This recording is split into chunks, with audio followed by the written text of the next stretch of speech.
iTech India welcomes all the participants for today's NDLS session. Today's topic is antimicrobial resistance, that is AMR beyond HIV, and the speaker is Dr. Anwar Parvez Sayed.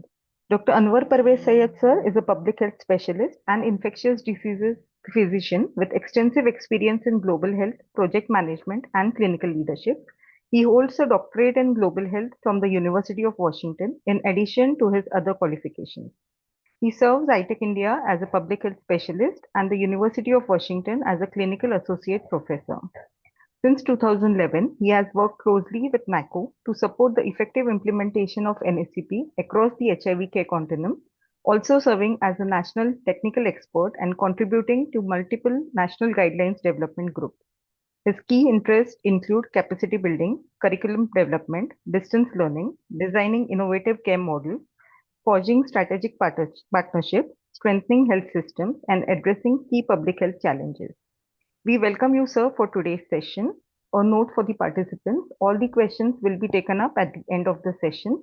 Please feel free to post your questions in the chat box. Over to you, sir. Thank you, Shweta, and good afternoon, everyone. Very happy to be here in NDLS on this platform, and I'm facilitating after a long time. So excited to be here. So let's start with the topic of the day. It is antimicrobial resistance beyond HIV. So usually all of us who work in the RT center, we are usually concerned about HIV resistance. But so in this today's session, we will talk more about the resistance itself and how antimicrobial resistance why it is important, how it affects our patients' care and treatment. All those things we will bring this up in today's session. So as far as learning objectives are concerned, those who have not heard this term AMR, antimicrobial resistance, for them, I think it will be really useful oversight of the entire or the spectrum of AMR interventions in India, and also a little bit of like global interventions in AMR. So we'll try to understand the threat of antimicrobial resistance or AMR, its global and Indian burden, and its possible impact in the HIV care where we come in as ART centers.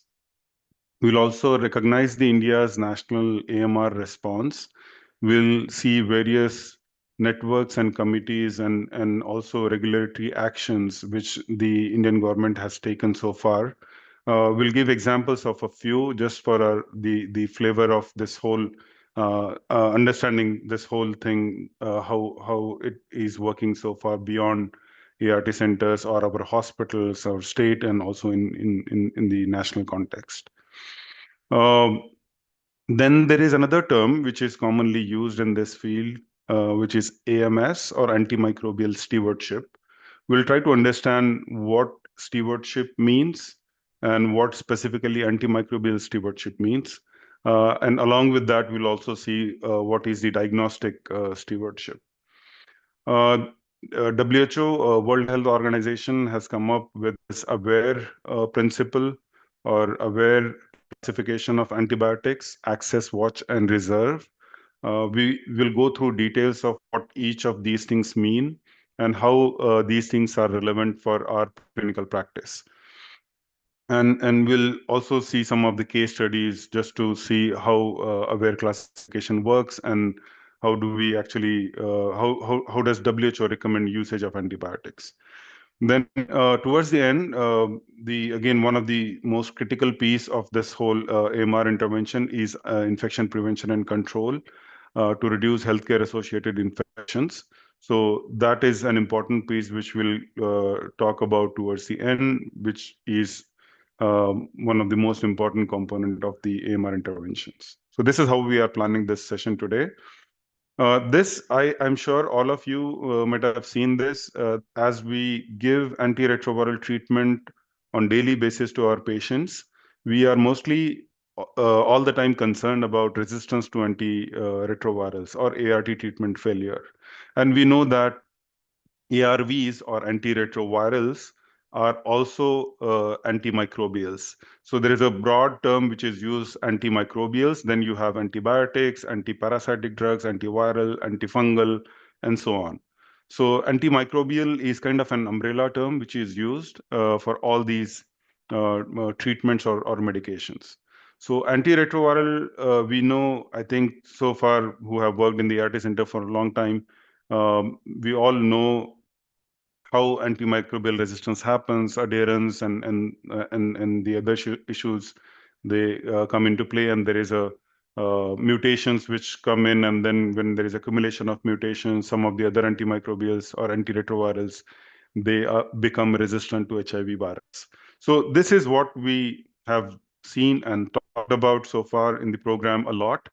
Uh, but now today we are going to talk about this comparatively sort of newer term for our people especially. It's not new since the day or even before antibiotics were used in clinical practice. Even since before that day, people were concerned about antimicrobial resistance. So that's what we are talking about today. So AMR, if you look at this picture and if you look at that top medication circle, antimicrobials. So antimicrobials are used in not only in humans but also in animals, in agricultural industry, fishery industry, poultry, and all other places also to enhance growth of these animals and also plants to prevent them from infection. And at the same time, we use antibiotics in human. Some of you will be surprised to know that more than 60 to 70% of the entire antibiotic consumption happens in non-human use. So just 30 to 40% of the antibiotics are used for the human cause. So the rest of the bulk of antibiotics are used to grow animals and to support agricultural industry and other food industry. So what happens is once they are used there, the bacteria may become resistant to these sometimes irrational use of antibiotics, and then they come in contact with humans. And after COVID, we know it better now how this relationship of animal to human transmission works.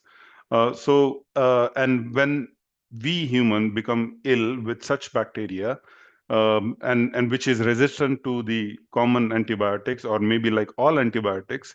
Sometimes you might have heard of this term of superbug, which is resistant to a bug or an organism which is resistant to almost all antibiotics. When you see send culture and sensitivity report, it will show as resistant to everything. So then it becomes really difficult to treat. So that's what we are actually mostly concerned about, because we are at a real risk of reaching that point. So this is the definition of AMR. So antimicrobial resistance is the ability of microorganisms to nullify the effect of antimicrobial drugs, resulting in these drugs becoming ineffective. That is, in presence of these drugs, antimicrobials or microorganisms, they multiply and they make people sick. So how serious is this problem? Globally, if you see, AMR is responsible for more deaths than TB and HIV combined. So in 2019, there were 1.27 million deaths. That is like um, uh, 12 lakhs people died because of antimicrobial resistance, which are again more than TB and HIV combined. So, and by 2050, if we don't do anything, if we go with this same pace, every year 10 million people are going to die because of antimicrobial resistance, which is like 1 crore. And 1 trillion US dollars additional burden on healthcare cost, and then 100 trillion global economic cost by 2050, which will push again more and more people in poverty. So this is not the problem of tomorrow. It is actually problem of yesterday. So this thing has already started happening, and we are in a big problem even now. So if we look at our own country, India, so India has the one of the highest bacterial infection burden in the world. And as a result, we end up using more and more antibiotics or antimicrobials. So our consumption of antimicrobial is much higher than many other countries, and that becomes um, uh, a problem in a sense that we are also at higher or accelerated risk of drug resistance. If we look at the trends, those like especially medical officers or those who are involved in clinical practice, they know that we have these organisms like E. coli, Klebsiella, Acinetobacter, and they are showing rising trends to the resistance to third generation cephalosporins and carbapenems. So MRSA or methicillin resistant Staph aureus and extended spectrum beta lactamase. So again, there are increasing resistant rates of 30 to 60% and 70% in some of the centers which are included in surveillance. And carbapenem resistance in Klebsiella and colistin resistance are also emerging. So overall, if we see, there are many bacteria which are increasingly become more and more resistant to the current available antibiotics. That's a big red flag there. And as a result, this is like ultra short list of public health impact of AMR, which I've just included for the discussion in this session today. But there is a long list of um, impacts which might happen because of this. So it will prolong illness of the patients, because if they are infected with resistant organisms, and also in hospitals, the hospital associated infections, or so in that again, there is a very high chance that those sick people who are already immunocompromised can land up in hospital and can acquire those infections within the hospitals, or hospital acquired infections, and their illness will be prolonged. And you also might have seen this in your experience, or maybe in your connections, people getting admitted to ICUs, and then none of the drugs is working in them. And then you can imagine the cost of the reserve drug treatment. So it goes really high. Then increased mortality and morbidity, especially in our patients who are already HIV positive and immunocompromised, and then they might have severe OIs. So why does this happen? What are the drivers of AMR? So one of the foremost driver of AMR is overuse or misuse of antibiotics, especially in our country. If you go to any chemist or medical store or pharmacist, so people there are most of the times are not even pharmacists, but they are just like there to sell drugs. And you can ask for any antibiotics for that matter, and you will get those antibiotics. So misuse and overuse is much more common in our surroundings. And also, many patients, you might have also seen that they go to pharmacies, they just tell this before going to doctors, they go to pharmacists. Not pharmacists, I'm saying, but medical stores, and they give them medications, and then you can imagine what is the how are we actually using antibiotics. So that's one big driver there, where we are overusing antibiotics and misusing antibiotics, not only in human health but also in animal health. Then poor infection control practices. So we all very well know how infection control practices are in our communities, also in hospitals and clinics. Inadequate sanitary conditions, insufficient patient education, none of, or very few, they would know the difference between antibiotics and other treatments. So they don't know how antibiotics work. They don't know you have to complete the entire course, or at least that initial duration where there is no risk of developing resistance. Then poverty, inequality, there are other factors also. And then if you look at the key strategies to mitigate the impact of AMR, there are like mainly, there is a list of strategies which you can talk about, but for our relevance in this today's session, we'll talk about mainly two strategies. One is antimicrobial stewardship. I'm using this term stewardship, and many of you, I didn't know this term since for a very long time. So we'll try to understand what is the meaning of stewardship. So that's one sort of key strategy we'll talk about in this session. And the other one is infection control or infection prevention and control measures to reduce the spread of infection. Because there are two things if you want to prevent the risk of morbidity and mortality due to antimicrobial resistance. One is to prevent development of resistance itself, which will happen with judicious use of antimicrobials, that is antimicrobial stewardship. And second once someone is suppose infected with a resistant organism, then you want to prevent the spread of that resistant organism. That we will do through infection prevention and control practices. And then, of course, for all this, we need to have a surveillance mechanism. We need to know which antibiotic need to be used. So which organisms are there to which we are dealing with. WHO has a list of priority pathogens which they actually recommend maintaining surveillance for. So that is another thing, but we won't go into details of surveillance for the sake of this session.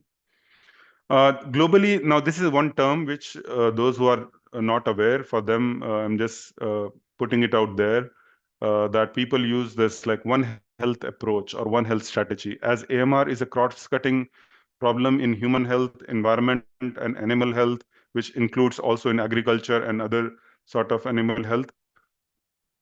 So there is a global recommendation to like do a collaborative, multi-sectorial or transdisciplinary work where at all different levels, where the agencies who work for humans like WHO, for animals, World Organization for Animal Health, and agriculture and environment, they come together and they form this alliance, which is called as a One Health approach to deal with AMR. So WHO in 2015 came up with this global action plan where they had this 5 objectives in this global action plan in 2015, which are still relevant. The first one was about the awareness and behavior, that like educating and changing behaviors of people to combat antimicrobial resistance, letting people know and talking about AMR, spreading awareness and all that.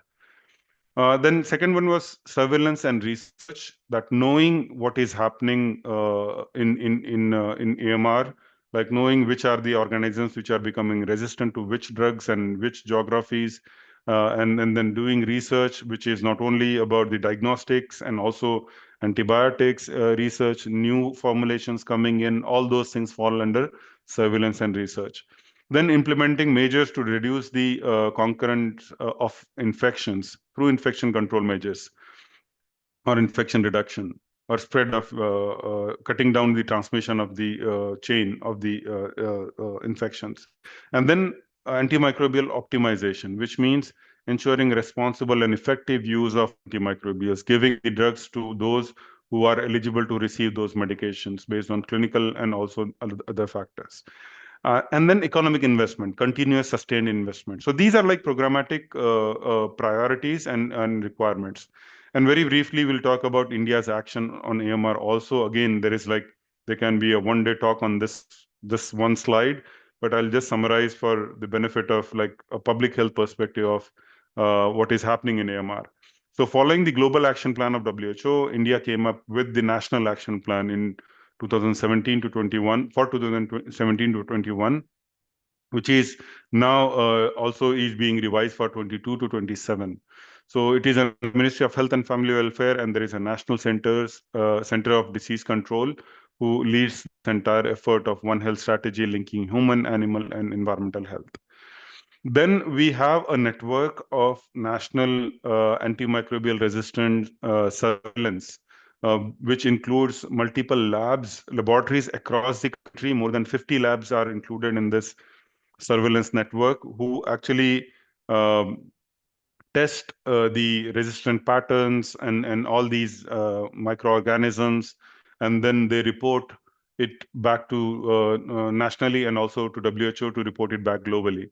So these laboratory network is spread across the nation.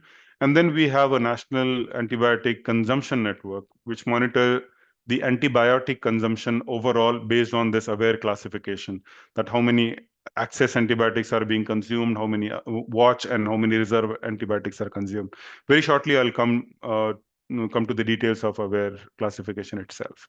Then key policies. So you might have seen like last time, if you have bought antibiotics or in your ART clinics also, you might be looking at one strip of antibiotic will have that red line over it, which means that that particular strip cannot be sold without prescription. So that is called as Schedule H1.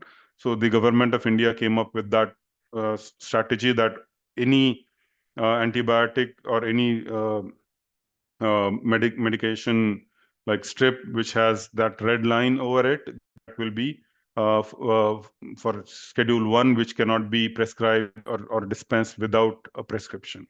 Then colistin ban, there's another antibiotic which need to be reserved in for serious illnesses, but that was banned in 2019 in use in animals because we want to save that for humans.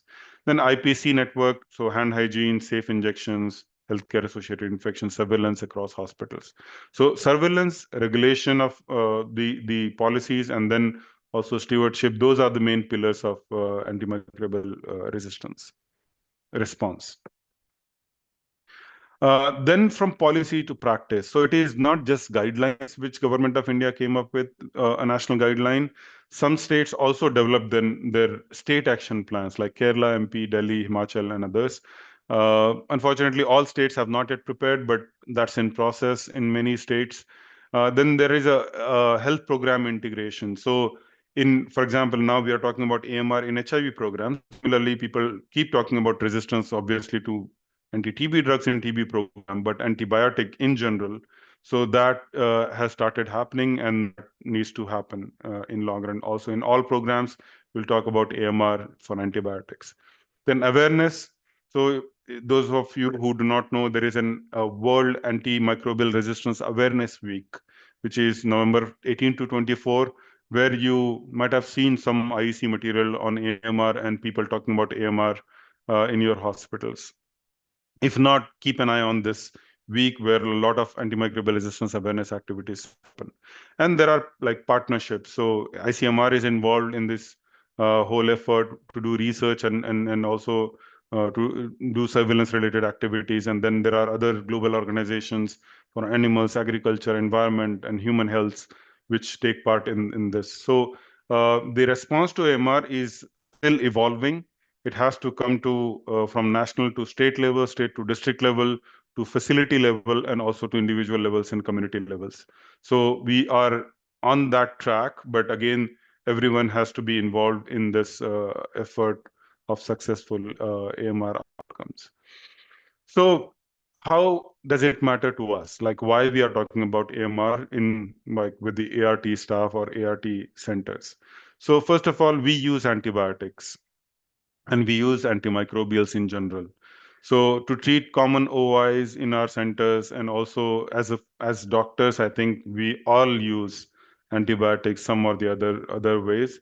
If not in our patients, maybe like in our families or outside our ART clinics. So so the bottom line is that we use antibiotics. So it is our duty to know what AMR is and how can we prevent development of antimicrobial resistance. So that is one of the reasons why we are talking about AMR today. And like I said, programs need to get involved in the effort to deal with AMR across the country. Otherwise, it cannot be a standalone program like NACO for HIV. We have this standalone program, but AMR cross cuts many other different programs and sectors. So there has to be a cross sector approach. So we need antibiotics for treatment of infections like bacterial pneumonia, diarrhea or bacterial diarrhea, skin and soft tissue infections, bacterial sinusitis, TB infection. We use anti-TB drugs, which are again antimicrobials or antimycobacterials, and then severe sepsis, STIs. And in ART center settings, also we might see use of broad spectrum antibiotics because many a times we don't have access to cultures or we don't do cultures sometimes. Then prolonged durations because patients come to us once in a month and we prescribe medication. Sometimes they take it for longer duration of time. Then duplicated and anaerobic coverage. People might use multiple antibiotics together. And fluoroquinolones is used for many different things in our community, and there are like very commonly used drugs. But we know that these need to be reserved or watched drugs for special situation, for special problems. Not should not be used for any minor or infection. But that happens uh, in our society. So that we have seen a lot. So and that's one of the reasons why ART programs or ART centers are play a critical role in AMR prevention as well as like management. So we because one thing is that we rely on antibiotic for OI treatment and prevention, like we give cotrimoxazole, for example, for prevention of um, uh, like we give CPT. And then stewardship reduces treatment failures or Clostridium difficile and other problems which come up with antibiotic use, and also like drug toxicities. Then ART clinics have so we have this, like fortunately we have so many different people who work in ART clinics, and we have pharmacists, we have counselors, we have so there are a lot of touch points where we can talk about AMR, we can raise awareness about AMR, we can give reminders to people, we can educate them, not only our own selves but also to a larger population, and especially immunocompromised population we are dealing with. So there is a good opportunity over there to talk about AMR. And lastly, we are not just treating HIV, we are also treating TB, hepatitis, STI. So all are coming together. So if we expand that and if we keep that in mind, we can actually do a lot which a standalone AMR program will not be able to do. So now coming to this term stewardship. So stewardship basically means a coordinated effort to use antibiotics wisely in this context. So basically to use something carefully or taking care of something is called as stewardship. So it's a responsible management of resources to achieve the best outcomes while minimizing the harm. So that is what stewardship is about. So, antibiotic stewardship. So, it's a set of evidence-based actions designed to ensure optimal use of antibiotics, improving patient outcomes, and reducing resistance. That means giving a right patient, which means that those who have disease, those who have bacterial infections, those do not have viral infections. So, if we are using antibiotics in right drug, which means again use narrow spectrum of antibiotics and not broad spectrum to begin with, if possible, use access drugs. Then right dose adequate to reach the target tissue level and avoid overdosing. And then right route of administration, like IV need to be used only when it is indicated, otherwise oral treatment should be good enough. And then right duration. So stop when it is no longer indicated after that minimum period of 3 to 5 days. We need to actually stop. So right antibiotic for right patient at right dose, right route, and right duration. But while doing that, there is something called as diagnostic stewardship, which means this is a complementary approach that ensures that right diagnostic test is used to determine what kind of infection we are dealing with, which will lead us to use of accurate drugs, that is accurate treatment. So diagnose what you are actually treating, if obviously if possible. Because we work in situations where laboratories are not that well developed, but whenever it is possible or develop that linkages with laboratories, we'll come to that. But try to use right test in right patients at right time. That means in the beginning, before giving antibiotics, if we can have cultures, then right results. So an interpretation of the result need to be correct. So all those things really help. Now, again, so that is about stewardship, like taking care of antibiotics and also the diagnostics. Now, aware classification. So we were talking about this aware since beginning of this session. Let's go in details of like what it means and how we can make use of it. So it's a global framework of rational antibiotic use. So WHO aware classification is a stewardship framework that categorizes antibiotics basically in three categories: access, watch, and reserve.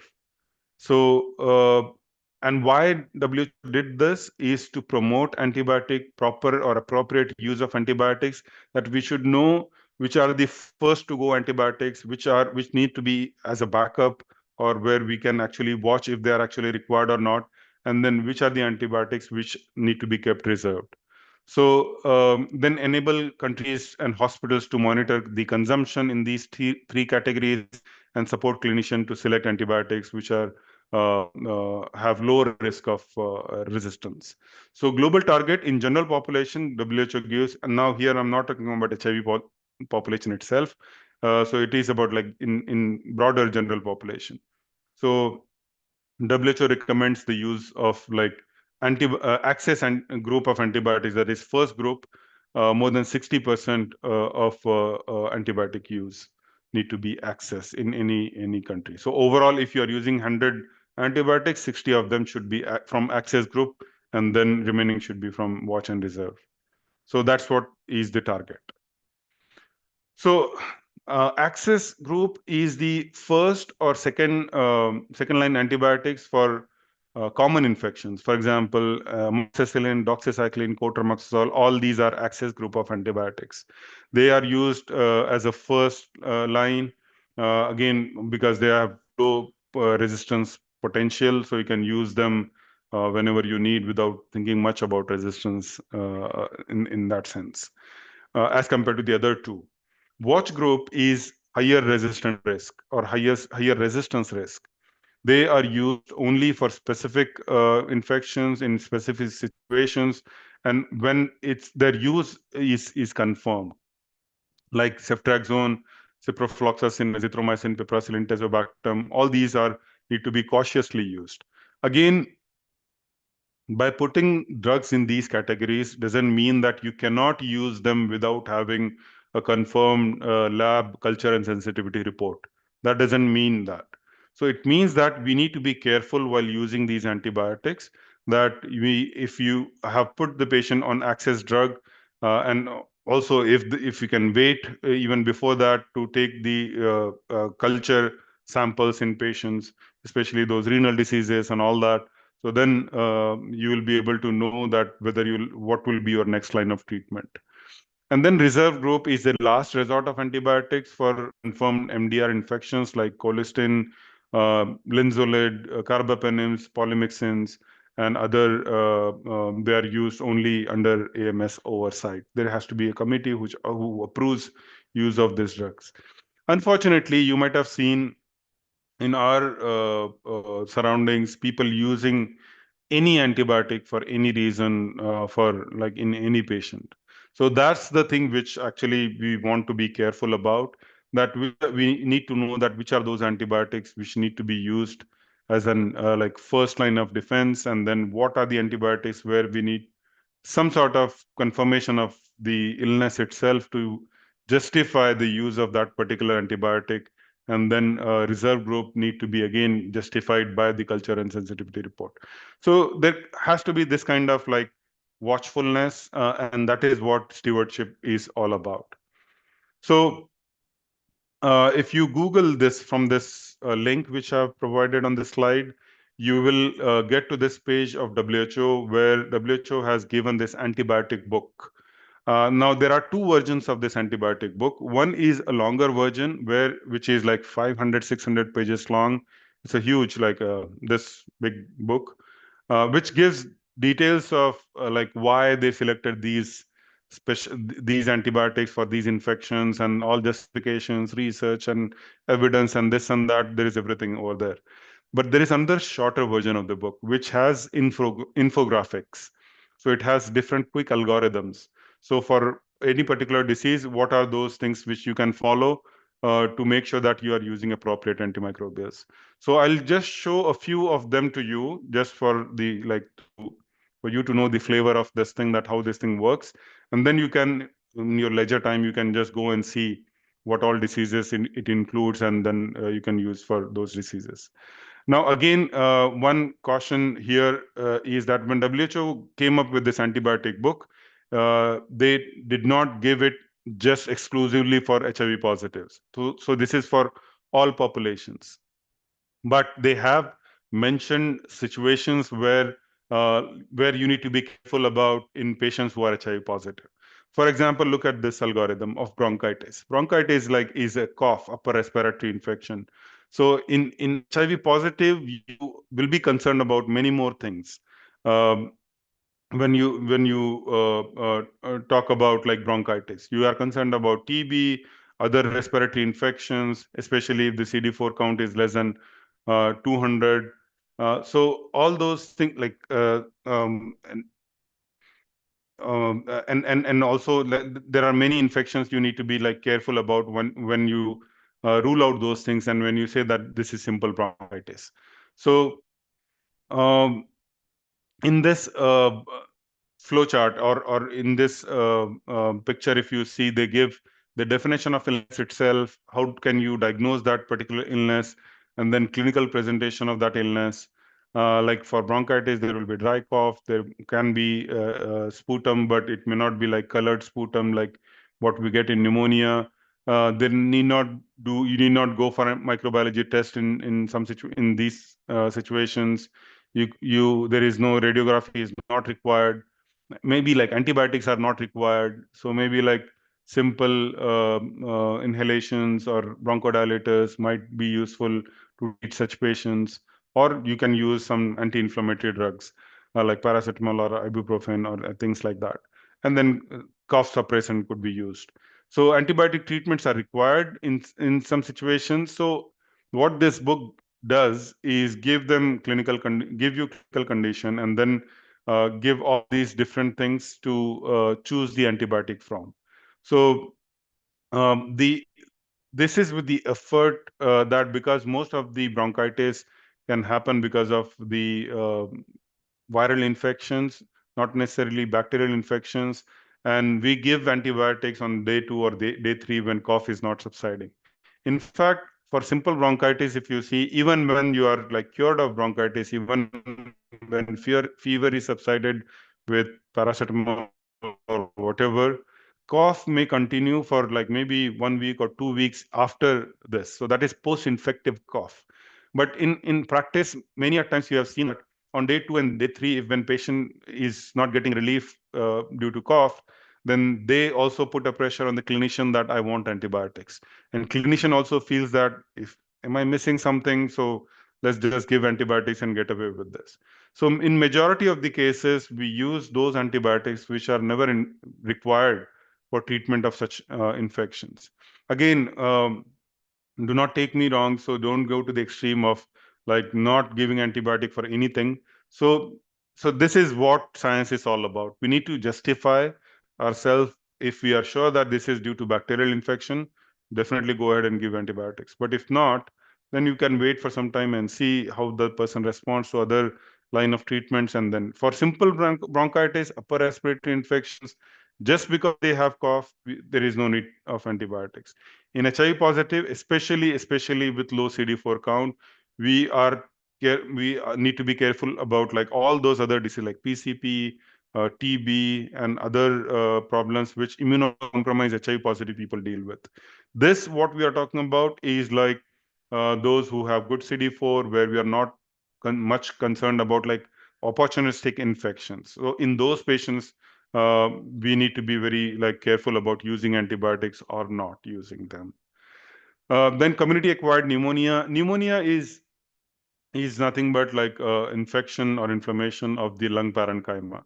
So here the history will be typical. There will be short duration of symptom, high grade fever, maybe like chest pain, sometimes breathlessness, cough with sputum, sometimes that khaki colored sputum. If you send it for culture, you may get streptococcus pneumoniae or other bacteria which can cause pneumonia. Even TB can cause pneumonia. In fact, viruses also can cause pneumonias. So it's not that all community acquired, all pneumonias will require antibiotic treatment, but we need to judiciously justify use of whatever antibiotics we are using. So what this flowchart does is it will give you symptoms, it will give you possible organisms, and then you need to be careful about TB. It will ask you to rule out tuberculosis and go to the diagnosis based on clinical presentation, and then microbiological test, radiography is required or X-ray is required. Not in very mild case, but if you have cough with sputum, you can justify yourself that you are getting X-ray done for such patients. Then you need to know this curb 65 severity scoring system, where if you see, it talks about the signs and symptoms, and also the about the like blood pressure, respiratory rate, and age of the patient. So if the score is more than 1, then you may not use antibiotics. So score is between 2 to 3, you need to use this antibiotic. So on. So it will give you all those conditionalities and how you can like pick and choose antibiotic use. And for mild to moderate cases, what antibiotic need to be used, and then for severe cases, what antibiotics need to be used. So it in one page it will give you, and this is for adults. In this book, you will also find similar thing for pediatrics. So that also can be made use of. Then diarrheas. Of course, if the patient's CD4 is less than 200, you will think about Cryptosporidium, Cyclospora, Microspora, all those infections which we are usually concerned about. But if the CD4 is good and if there is an acute infectious diarrhea, or maybe like you are suspecting bacterial infection, so it will give you those signs and symptoms where patient might have like abdominal pain, blood in stools, and then dysentery, and then you can send those for culture and then identify what infection the person has. In areas where cholera is endemic, again those areas will require treatment of cholera. Use of azithromycin, we need to be careful because single use of azithromycin, again sometimes it is required, but fluoroquinolone resistance is increasing. So choice of antibiotics need to be like justified. Why we are choosing this antibiotic over the other. So this flow chart will give you a list of like from where and how you can select those antibiotics. Similarly, bacterial meningitis. Meningitis can be bacterial, viral, fungal, and also like, for example, cryptococcal meningitis. And also you have other types of like viral meningitis as well.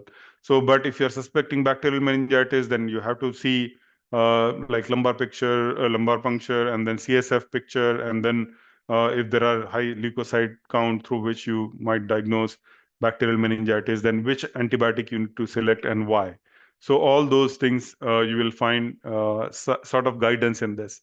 But again, having said all this, if you have a good surveillance mechanism, if you have a good um, um, information at the local levels, then your entire flowcharts might change based on your microgram. So it depends on where you live and how good is your surveillance structures to come to that decision that this antibiotic need to be preferred over this, because majority of our patients are already resistant to this particular antibiotic. So that has already started happening. So that is why it was important to bring this up topic in our program also today, so that we need to be careful about like how we use antibiotics. So let's go through three quick cases just for our like participation and also just to make it more interesting. So this is a case of community-acquired pneumonia in a PLHIV with CD4 380, like which is a like sort of better CD4, virally suppressed, so immuno towards immunocompetent and virally suppressed, and then on ART for 3 years. Patient has fever, cough, mild shortness of breath, and capitations lower zone. That's why he has community-acquired pneumonia. No hypotension, no hypoxia, no severe illness. History of empirical fluoroquinolone use, maybe like ciprofloxacin, for example, for bronchitis 3 months ago, and no hospitalization or antibiotic in the past month. So let's try to answer this question. What is the most appropriate empiric antibiotic choice for this patient? So we can have a poll. So what could be the most appropriate and empiric antibiotic of choice for this patient? Azithromycin, amoxiclavulanate, levofloxacin, or piperacillin tazobactam. I'm happy to see that no one is going for at least piperacillin tazobactam, because that is one of the reserve drugs which we use in hospitalized patients. In our patient, we are not seeing that kind of like severe infection. And yeah, so almost 71% of the people have responded that it is first amoxicillin clavulanate, which is really good. So let's see why we have chosen that answer. So um, So the correct answer is amoxicillin clavulanate, as most of you are rightly said. So mild community-acquired pneumonia with no severe features, we can treat that as community-acquired infection, not hospital-acquired, obviously. So we are using amoxicillin clavulanate in those patients, which covers Streptococcus pneumoniae, H. influenzae, and some other Moraxilla also. Fluoroquinolone exposure in the past 3 months increases the risk of resistance. So we need to avoid watch group, and also because it has anti-TB action as well. So we need to be careful about using fluoroquinolones in any patient having lower respiratory tract infections. Azithromycin alone can be used. It can be useful also, but it could be suboptimal due to rising resistance to azithromycin. So using alone may not make sense in case of community-acquired pneumonia as such. Then piperacillin tazobactam is reserved for severe infection or inpatient care. So once we start antibiotic, we review after 2 to 3 days, and we may de-escalate or stop if viral or resolving. If we come to know if we started as a bacterial pneumonia, but if we come to know that it is not bacterial, it is viral pneumonia, then we can actually step down, or that is called as de-escalation. We can stop after 3 days or so in those patients to just avoid unnecessary use of antibiotics. Very good. So in this case, takeaway is access antibiotics need to be used first. That need to be like a first strategy for stable. As I said, fluoroquinolones are from the watch group, but amox and clavulanic acid you can use as an access antibiotic. So avoid repeating fluoroquinolones unnecessarily, because this patient already had taken fluoroquinolone some time back, and then reassess after 3 to 5 days, which is typical duration of antibiotics. And if there is no need, you can stop, or you can de-escalate in case if you have started with broader spectrum antibiotic. Okay, case number 2. This is cellulitis with post-IV cannula in PLHIV, who is having CD4 of 610, admitted last week for dehydration, developed erythema and tenderness around IV site, no abscess.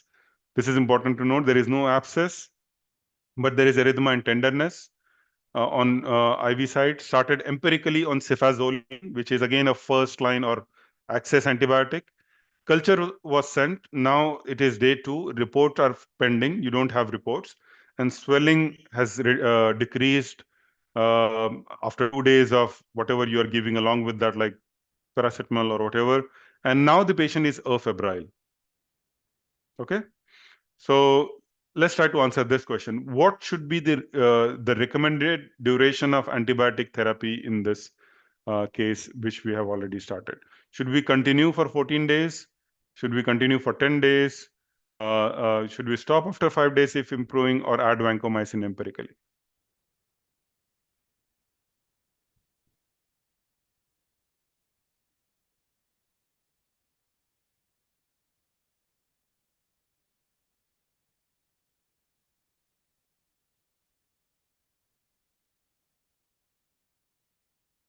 Nice. So we are seeing like mix of responses here. Some people are saying that we should continue for 14 days. And lesser than that, like some people are saying, like 10 people are saying that we should continue for 10 days. And some people are saying we can stop after 5 days if improving. In this case, if the patient is actually improving. So there is a hint out there. And vancomycin, empirically, some people say that we need to add. Let's see uh, how this need to be uh, dealt with.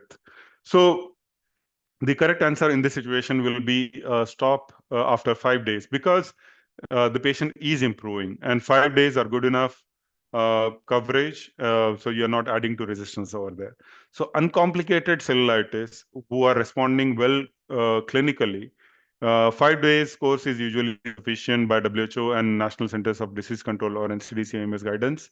So there is no need to extend beyond 5 days unless there is a poor response, necrosis, immune suppression with recurrence. So which is not there in this case, what we have seen. So do not escalate to vancomycin without MRSA suspicion. MRSA is methicillin-resistant Staph aureus, which if patient had abscess, which is not there in this case, no symptoms of signs and symptoms, then there is no need of escalating to vancomycin. Then monitor for recurrence and emphasize the importance of hand hygiene and catheter site care. Very good. So takeaway in this case will be short course therapy is effective and reduces the resistance, risk of resistance. Regular antibiotic timeout, like 3 to 5 days, which will prevent overtreatment and document clinical response and duration. Last case. So this is persistent diarrhea in PLHIV. 35 years old male, HIV on ART with good adherence, CD4 is good. Complaints of watery diarrhea for 5 days, no fever, no blood or mucus in the stool, mild dehydration only, stool culture, routine and culture is negative for bacteria, Y and cyst, no recent antibiotic use or hospitalization. So simple, like plain watery diarrhea for 5 days. So the question is, when is it appropriate not to prescribe antibiotics in this case? So the options are always give empiric ciprofloxacin for diarrhea in PLHIV. If afebrile, non-bloody stool, negative stool report, there is no need to prescribe. Always give metronidazole or continue probiotics and antibiotics for prevention.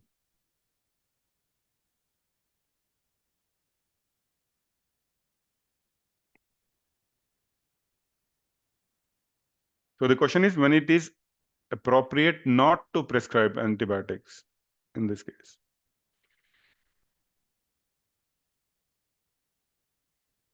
Great answer. So majority of you have said number 2, which is the right answer for this question. Like more than 70% of the people have said which is right answer. So wonderful. So if so the rationale for that is most diarrhea in PLHIV with patient with good CD4, they are not necessarily for like bacterial diarrheas. They could be viral diarrhea, non-infectious diarrhea, like side effects to drugs or food intolerance and things like that. So antibiotics may not be indicated in most of these cases unless there is a fever or systemic toxicity, blood or mucus in the stool or dysentery, severe dehydration or sepsis. Empiric antibiotics like Cipro, Zithro, which are rampantly used in our society, are actually reserved for severe dysentery or confirmed bacterial cause, which unfortunately we don't do, and we just prescribe Cipro or azithromycin. Then focus on hydration, ART adherence, nutrition, OVA, parasite testing, especially if the CD4 is less than 200. Not in this case though, because CD4 count is really high and we don't expect this to happen. If symptoms persist for more than 2 weeks, consider testing for cryptosporidium and microspora because the person is HIV positive. So the takeaway from this case will be avoid unnecessary use of watch antibiotics, reinforce need-based prescribing and counseling and follow-up is often sufficient. One thing, so thank you for participating in those case scenarios. This is like switching gears to laboratories. One thing which is really useful in HIV practice is having good connections and friendships with the microbiologists. So many a times it happens that even microbiologists, when we used to work in GSTM Tamdaram 2006-7, so at that time there used to be a lot of opportunistic infections and new infections we used to see, like rare kind of infections. The laboratory was so well equipped and developed, and they were tuned to like know what should they actually look for in a person who is HIV positive. And that was the reason they could actually diagnose many of the infections which are common in HIV. And they used to call us to see that under a microscope. So develop, I would say, good linkages with your local laboratories. Not only that, beyond that, we need to develop good linkages with those laboratories which are participating in AMR surveillance at district or in our local levels.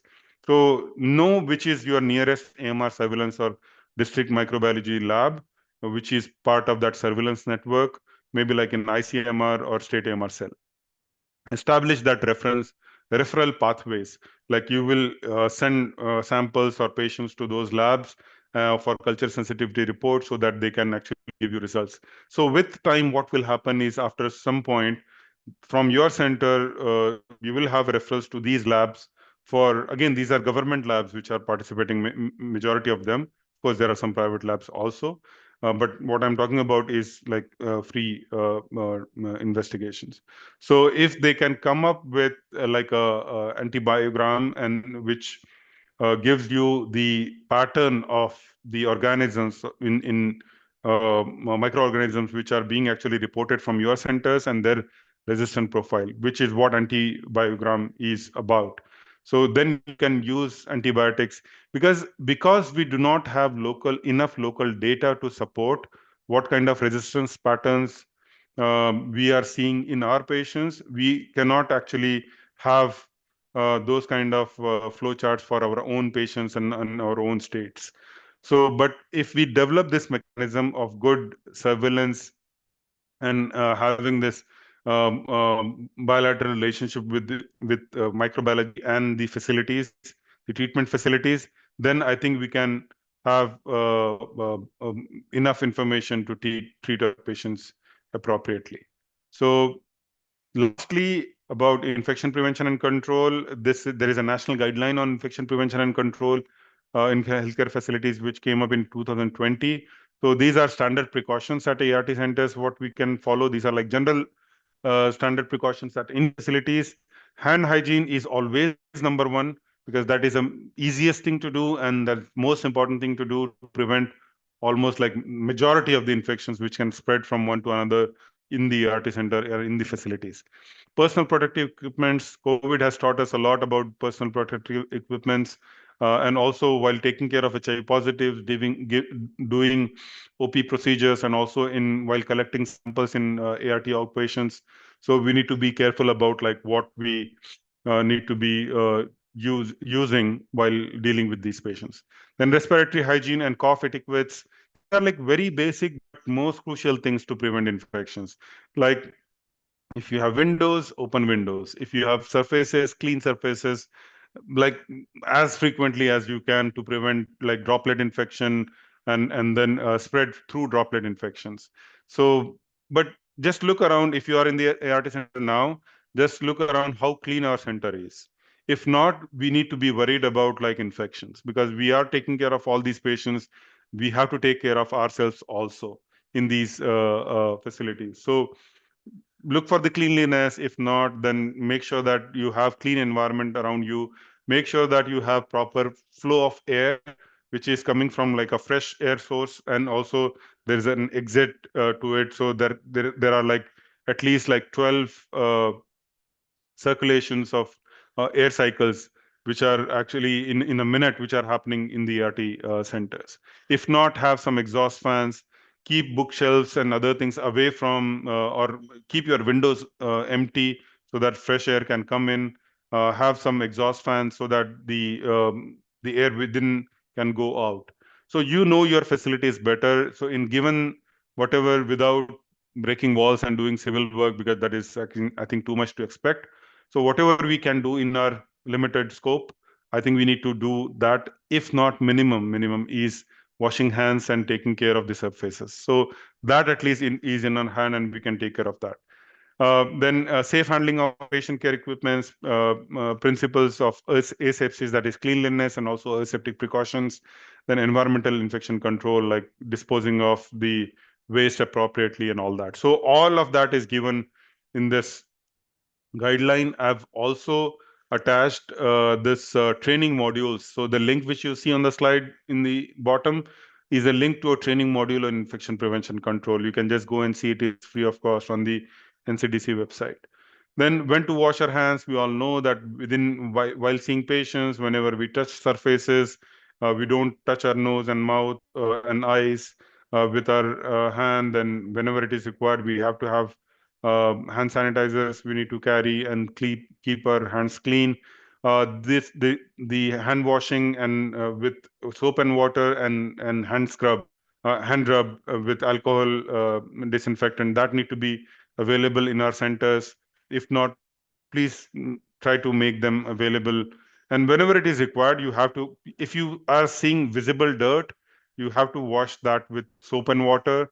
If not, then just having alcohol based hand rub will be good enough. But at least with soap and water, it has to be like 40 to 60 seconds. And with alcohol based hand rub, it need to be for 20 to 30 seconds. This is also from those guidelines which I've just shared. So coming to last two slides. So key messages from this presentation. First of all, I wanted every one of you to remind of this term AMR, antimicrobial resistance, which is a silent pandemic, which is happening now, which has already started happening. But we will see very soon the dreaded effect of this particular pandemic. So before that, whatever we can in our great human capacity, I think we need to do all possible things to prevent antimicrobial resistance, generation of antimicrobial resistance, and also prevention of the spread of antimicrobial resistance through infection prevention and control. So for that, participate in all this AMR week or the awareness activities to our patients, to our staff in our hospital, and make our centers like antimicrobial stewardship hub. Whichever antibiotic you use, make sure that you're using those antibiotics with appropriate justification. At least try to justify to yourself if no one is watching you. So that I think will go a long way. If you do it, like if you are more interested in that, keep a log of what antibiotics you are using in which patients, and then what is the consumption of antibiotic in your center and your hospital. Participate in AMS activities of the hospital if the hospital is doing something in that area. Know this aware classification. Refer that antibiotic book which I just mentioned and showed you. Again, like I said, that book was developed for general population, but it will have many benefits for HIV positive population also. So that's my call to action for all of you, that adopt stewardship in daily practice, uh, avoid using indiscriminate use of antibiotics, de-escalate whenever you want, inquire if you are prescribing antibiotic, give that specific duration for which you are giving antibiotics. If you are giving like a higher antibiotics or like broad spectrum antibiotics, inquire with the patient. If they feel better, they need to stop. If possible, give a phone call. I'm not asking you to give phone call, but if possible, and if you are curious about like how patients do on antibiotics, because in some situations you have to escalate also in if patient did not respond. Problem in our setup is that we give 1 month medication. Patient comes, if he's ill, if it doesn't come, we don't know if the patient got better or worse, and so we have no idea. But it is a good practice to track at least some patients where you feel that you should ask them certain things later. Then promote IPC, which as medical officers, I think you can be leaders. You can show that practice within the center, and others can also follow those practices. Educate and counsel PLHIV. Have some material, IEC material also displayed about antimicrobial resistance, which will reduce the demand from patient side also of antibiotics whenever they go out. Not all patients come to you for all problems. They go to private practitioners, ask them antibiotics. Even they feel like these are immunocompromised, they might require higher antibiotics, but that is not the case. So one of the things which we can do to avoid all this is to educate our patients. So if patients know, they won't demand antibiotics, and then overall there will be reduction of antibiotic use. Then lastly, be AMR champions within our program. Let's spread this message of antimicrobial resistance, why it is important. We have seen all those that data also, that what will happen if we lose all these antibiotics. And imagine a situation where none of the antibiotic is working. People will start dying of minor, like even bronchitis with some bacterial infection. So that situation might come, and it is only we, physicians and healthcare professionals, who can stop this, at least like who can do some like big intervention in preventing this from happening. So your prescribing data contributes to India's AMR containment story if you do all that. So yeah, so this is just AMR guidelines. So thank you so much, and I apologize. I took just like 5 minutes more. So thank you very much. Thank you, Dr. Revari. Revari sir is online, and Dr. Eshu, I just see a message. Thank you so much for participating in this session. And thank you, everyone. If you have any questions, I'll be happy to answer. Thank you so much, sir. Kiran sir, can we give mic access to everyone?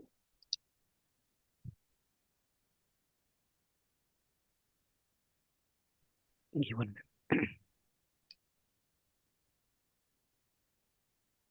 Yes, mic access has been given. If you have questions, participants are requested to kindly unmute and ask questions.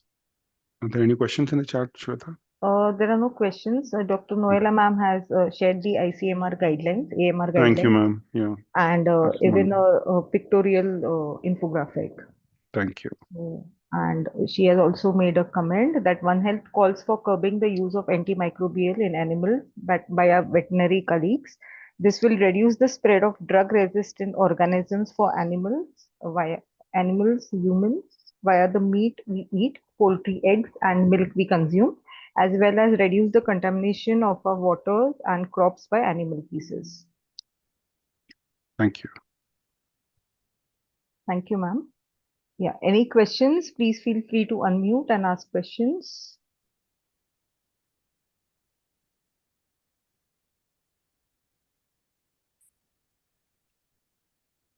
Okay, and Sir, if not, yeah, please go ahead. yeah, I don't think there are any questions, sir.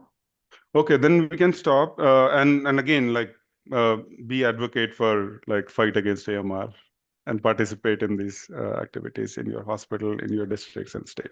So thank you so much. Thank you again for participating. Thank you. Kiran sir, can we quickly run the feedback poll?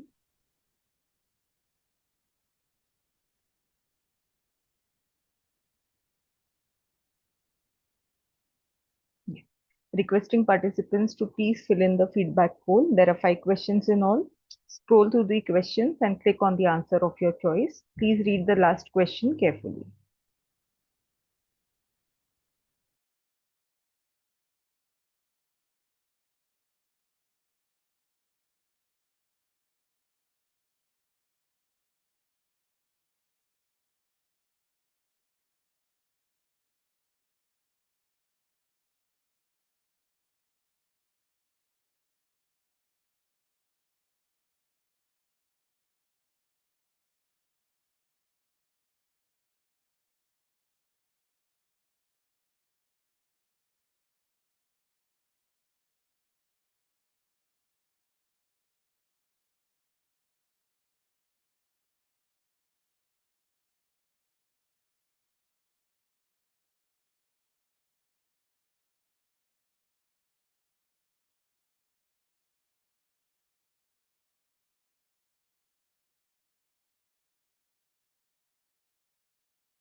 Then, sir, we can end the feedback poll.